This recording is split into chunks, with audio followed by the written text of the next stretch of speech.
If you've read a little about Bitcoin, chances are you've heard people refer to the concept of censorship resistance.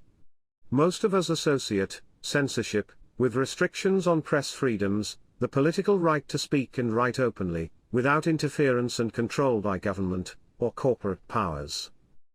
So what does the concept have to do with currencies, digital or otherwise? In an era when economies are transitioning to cashless payments, and consumers have access to new convenient ways to transact, whether Visa cards, mobile payments apps, or digital banking, it may appear that we live in an era of unprecedented financial freedom. Digital currencies like Bitcoin, however, have been designed to secure a more substantial conception of freedom. A conception that goes beyond mere consumer convenience and choice. Who needs middlemen? Whichever innovative mobile app consumers use to manage their personal finances, the bottom line remains that a centralized authority, a bank or fintech firm, and ultimately the currency's issuer, the government, retains full control over their funds. These authorities serve as middlemen, or intermediaries, between the users of traditional currencies. These currencies are known as fiat currencies. And, importantly, they derive their value purely from political authority. As intermediaries, they can censor particular transactions that they deem suspicious or undesirable. While this is justified by the need to prevent financial crimes, for example, money laundering, it also undercuts users' freedom and individual control over their assets.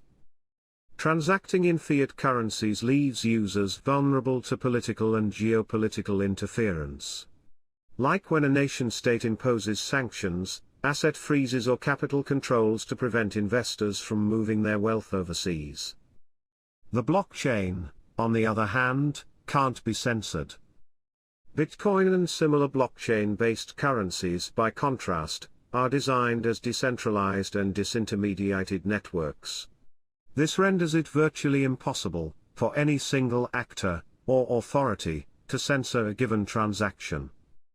This is one of the fundamental concepts behind the term censorship resistance when we speak of digital currencies. Another meaning is tied to the technical design of blockchain networks and their use of cryptography to ensure that transactions are irreversible once completed. A common term for this irreversibility is immutability.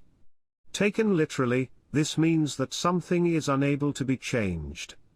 So, irrespective of societal or political changes, the history of the shared ledger cannot be rolled back to fit a particular agenda or vested interest. However, it's worth mentioning that the very slim possibility of a 51% attack could, in theory, compromise the immutability of the Bitcoin network. Such an attack refers to the hypothetical scenario whereby a malign actor would seize control of a majority share of the network's resources, and intentionally disrupt or alter the ordering of transactions on the blockchain. In such an attack, the attackers would be able to reverse their own transactions, opening up the possibility for double spending, but would still not be empowered to reverse the transactions of other users. The likelihood of a 51% attack on a large network such as Bitcoin remains extremely slim. The resources required to successfully execute such an intervention would likely be more costly than the prospective illicit gains to be had. Smaller networks, with a lower hash rate, i.e. lower levels of participation, have been victim to such attacks in the past.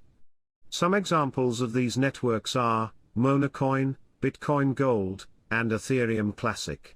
Follow this channel to learn more about cryptocurrency.